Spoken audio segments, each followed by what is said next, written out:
She had everything: the company, the house, the particular life of someone who had built something significant and had arrived at the top of it and found it quieter than expected. She had stopped going to certain floors of the house. The East Wing, the room with the yellow curtains, the room she had furnished 3 years ago, when she still believed that medicine could solve what medicine could not solve. She was walking past a bakery on a Tuesday morning. Fast. The way she walked everywhere, head down, somewhere to be. Then she heard it, a small voice. "Excuse me." She stopped. A girl, maybe 5 years old, standing outside the bakery with a particular expression of someone who has a problem and has decided to solve it by asking, "Excuse me," the girl said again. "Could you help me? I only have enough money for one bread, but my brother is hungry too, and I don't know what to do." She looked at the girl, at the small hand holding coins. At the expression of someone who had come up with the only solution available, asking a stranger. She bought 2 breads. She gave them to the girl. The girl looked at her and said, "Thank you. You are very kind. I will remember you." She watched the girl go and stood outside the bakery for a long time after she had gone. She did not know yet that she would see her again, or that the girl would change everything.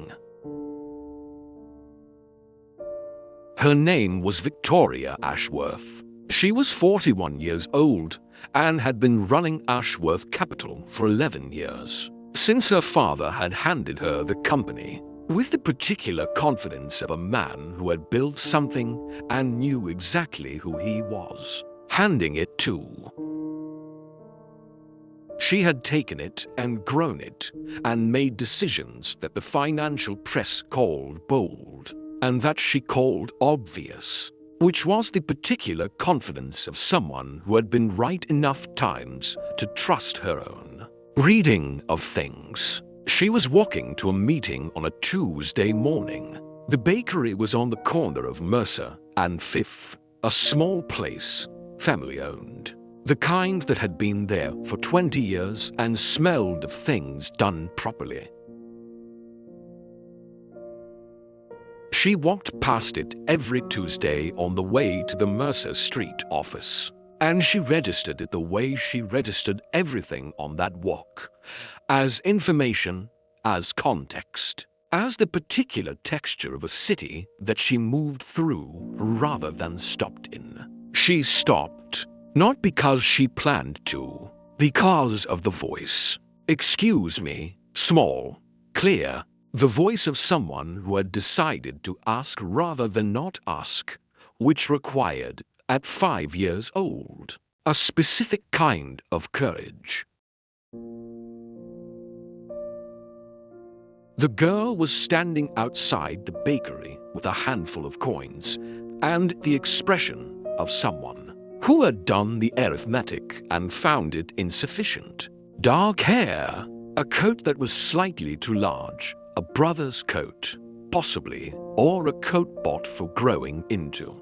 Clean. She was clean, which meant she was looked after, which meant the insufficient coins were a specific problem rather than a general one. "Could you help me?" the girl said. "I only have enough for one bread. But my brother is hungry too, and I don't know what to do." Victoria looked at the coins. She looked at the girl. The girl looked back at her with the direct assessment of a child who had decided to ask a stranger for help and was now evaluating whether the stranger was the right choice. "How old is your brother?" Victoria said. "7, the girl said. "I'm 5. He's older, but I'm better at asking." "Yes," Victoria said. "You are." She went into the bakery.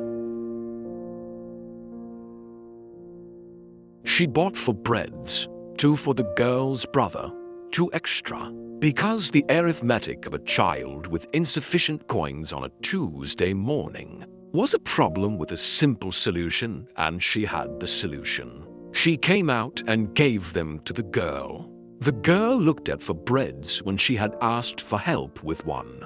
She looked up at Victoria. "Thank you," she said. "You are very kind. I will remember you." She said it with the complete sincerity of someone who meant it entirely, not performing gratitude, simply stating a fact. "I will remember you," as though this were a thing she did with people who mattered, and this person had qualified. Victoria watched her go, small and purposeful, the 4 breads held carefully, the 2 large coat moving around her. She stood outside the bakery for longer than a Tuesday morning meeting schedule permitted. Then she walked to the meeting. She thought about the girl for the rest of the day. She had stopped going to the East Wing 8 months ago. Not a decision exactly, more the particular accumulation of not going, each day adding to the last until the not going had become its own habit. The room was there, the yellow curtain she had chosen, because yellow was supposed to be cheerful, was supposed to be the color of beginnings. The crib she had assembled herself on a Sunday afternoon 3 years ago, with the focused intention of someone who believed that preparation was a form of faith. The faith had not been returned. 3 rounds of treatment, 2 specialists, the particular language of medicine when medicine has reached its limit, words like unlikely, and at this stage, and the specific silence of a doctor who has said everything there is to say, and is waiting for you to process it. She had processed it. She had gone back to work the following Monday. She had not gone into the East Wing since. Her housekeeper, Mrs. Park, kept it clean. She had asked her to keep it clean, which was its own kind of hope, or its own kind of refusal to close a door completely. But she did not go in. She went in on the Wednesday after the bakery, not because she had planned to, because she was walking past it, and the girl's voice was still in her head. "I will remember you," and she opened the door. The yellow curtains, the crib, the room waiting. She sat on the floor. She thought about 5 years old and insufficient coins, and I'm better at asking. She thought about what it would be like to have someone in this house who was better at asking. She sat there for a long time. She saw her again on a Friday, not at the bakery, at the park 2 streets over, the one she sometimes walked through on Friday afternoons when the week had been the kind that required a different kind of air. The girl was on a bench with a boy who was evidently the 7-year-old brother.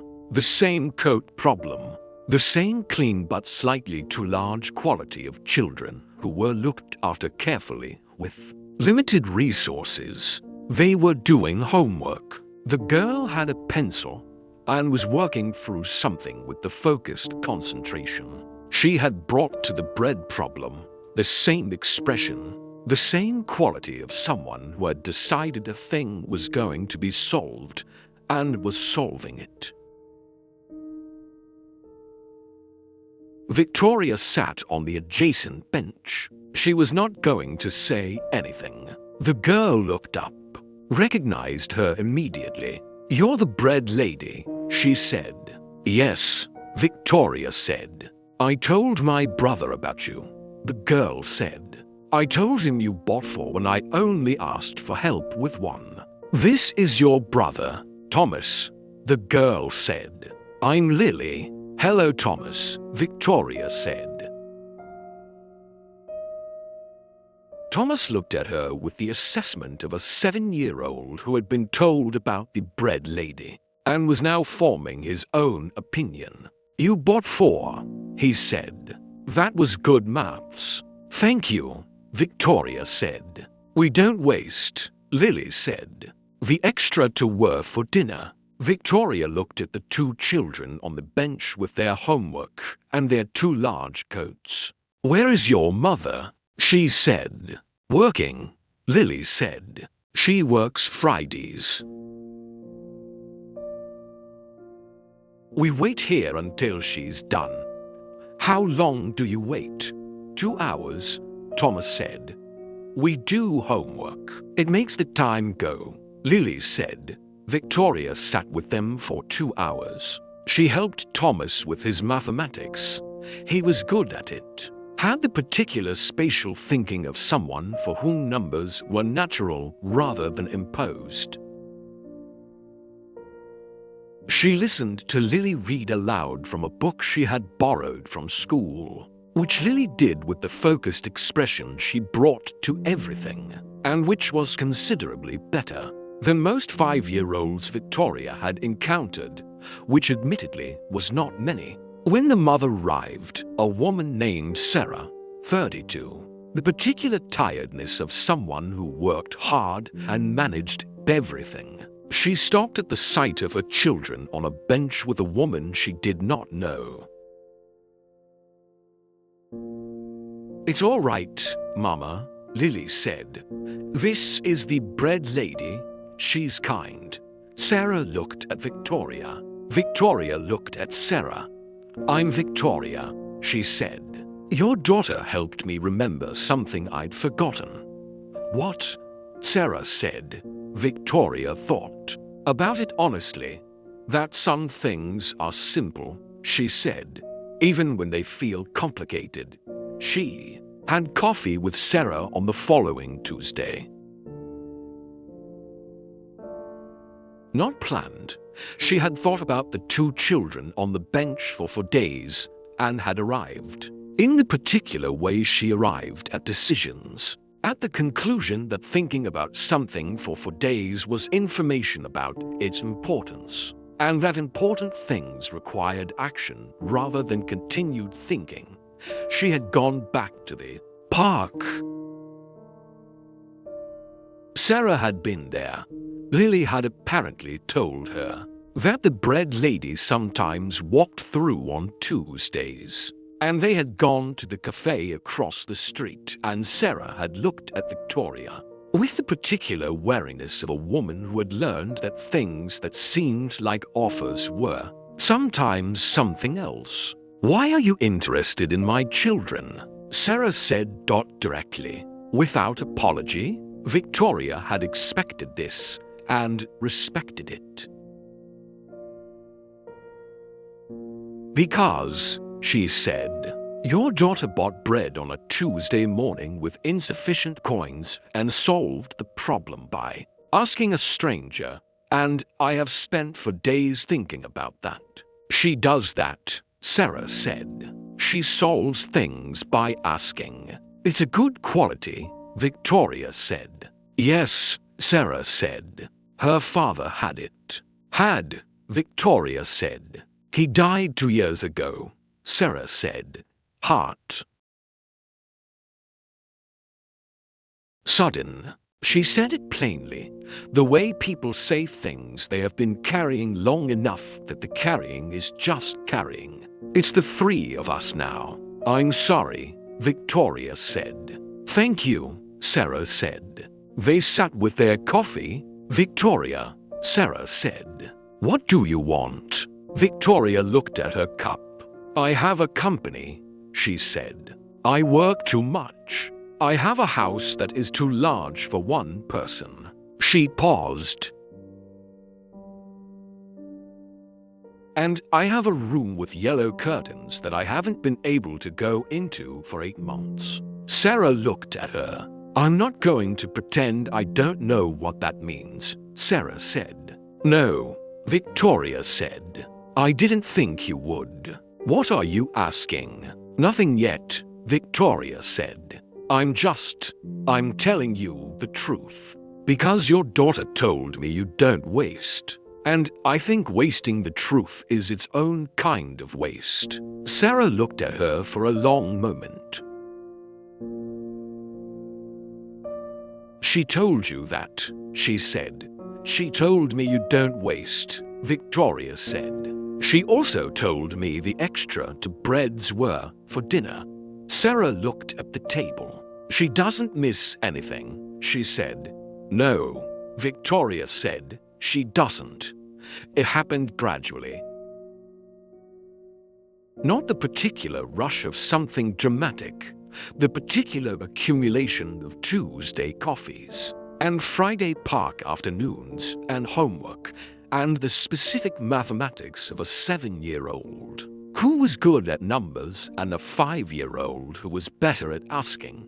Victoria had not planned any of it. She had planned, in her professional life, a great many things. She had planned the acquisition of 3 companies and the restructuring of 2 others, and the particular sequence of decisions that had grown Ashworth Capital from significant to substantial. She was good at planning. She had not planned Lily. Lily had arrived in her life the way certain important things arrived, sideways, through a different door, at a moment when she was walking somewhere else. She started leaving the office earlier on Fridays. Not for a reason she could have articulated at the board level, because Lily and Thomas were at the park at 3:15, and she had found, over 6 Friday afternoons, that 3:15 at the park was the best part of her week. Thomas was working through algebra by the 5th Friday. Victoria had introduced him to algebra with the matter-of-fact confidence of someone who considered it a natural next step, and he had received it with the same confidence, which was the particular pleasure of teaching someone who was ready to be taught. Lily had told her, on the 3rd Friday, that she was going to be a doctor. Why a doctor? Victoria said. Because, Lily said, when Papa was sick, the doctors tried. They couldn't fix it, but they tried. She considered. I want to be someone who tries. Victoria looked at the 5-year-old who had decided on her profession with the same completeness she brought to everything. You'll be a good one, Victoria said. I know, Lily said. I'm already practicing. On whom? Thomas, Lily said. He doesn't like it. I imagine not, Victoria said. She asked Sarah on a Sunday. Not the question, not yet. A different question, the one that preceded it, the one that required asking first. How are you managing? She said. Really? Sarah looked at her. They had arrived, over 2 months of Tuesdays and Fridays, at the kind of honesty that does not require framing. Some weeks better than others, Sarah said. The childcare is the hardest. I work to pay for childcare so I can work. The mathematics don't quite add up. No, Victoria said. They don't. We manage, Sarah said. I don't want you to think. I don't think anything, Victoria said.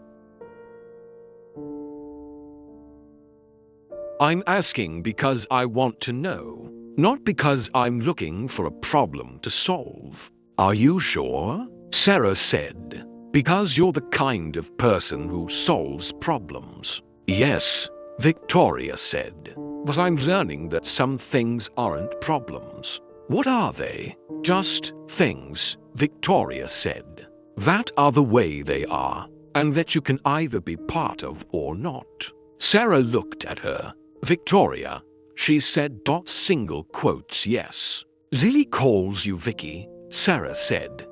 At home. I don't correct her. I know, Victoria said. She told me. She calls you Vicky, Sarah said, the way she called her grandmother Nana before she died. She paused. I noticed that. So did I, Victoria said. They sat in the Tuesday cafe. What are you asking? Sarah said. I'm not asking anything, Victoria said. I have a room with yellow curtains. And I have Fridays at 3:15. And she stopped. I have something I didn't have 3 months ago. And I don't want to name it too quickly and break it. That's wise, Sarah said. It's new for me, Victoria said. I usually name things immediately. I know, Sarah said. Lily told me. What did she say? She said, Sarah said, that you are the kind of person who knows what things are called before you know what they are. She paused. She's 5. I don't know where she gets it. Yes, you do, Victoria said. Sarah almost smiled. Yes, she said. I do. She took Lily to the East Wing on a Saturday. Not planned. Lily had asked, on her 4th visit to the house, why that door was always closed, and Victoria had said, because it has something in it that I wasn't ready for. And Lily had said, are you ready now? And Victoria had thought about it for exactly as long as it took to understand that the answer was yes. She opened the door. Yellow curtains. The crib. Lily walked in.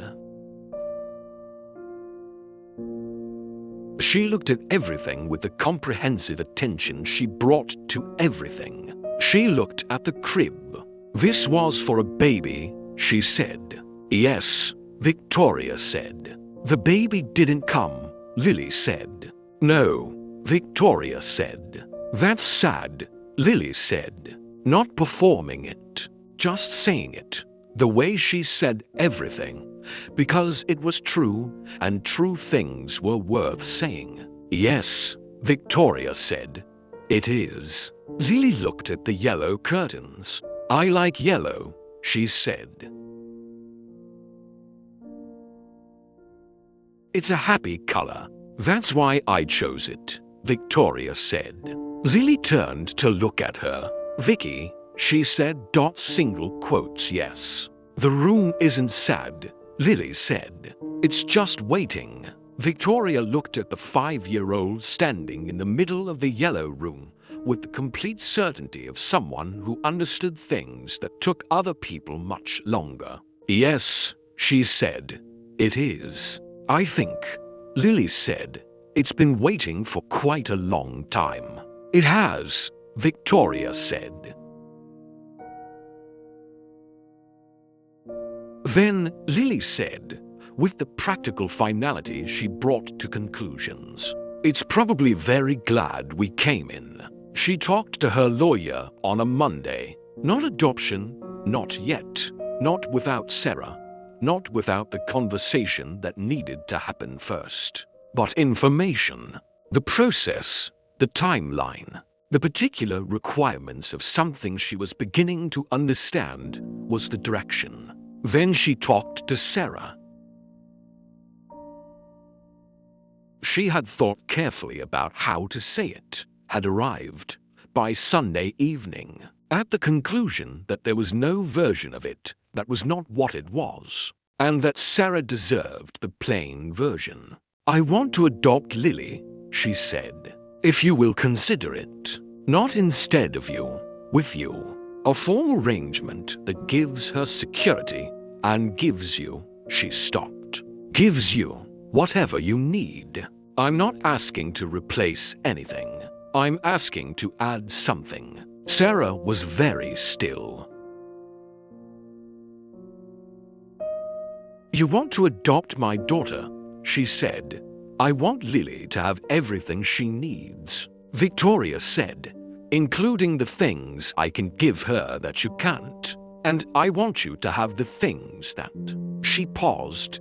The mathematics, Sarah. The childcare mathematics. I want to fix the mathematics. This isn't about mathematics, Sarah said. No, Victoria said. It isn't. It's about a 5-year-old who bought bread with insufficient coins and said she would remember me. She held Sarah's gaze. She remembered me. Every Tuesday and every Friday. She remembered me the way she remembered her grandmother. And she stopped. I have a room with yellow curtains. And I think it's been waiting for quite a long time. Sarah looked at her. She told you that, she said. The room waiting. Yes, Victoria said. She tells people true things, Sarah said. She always has. I know, Victoria said. That's why I'm asking. Sarah was quiet for a long time.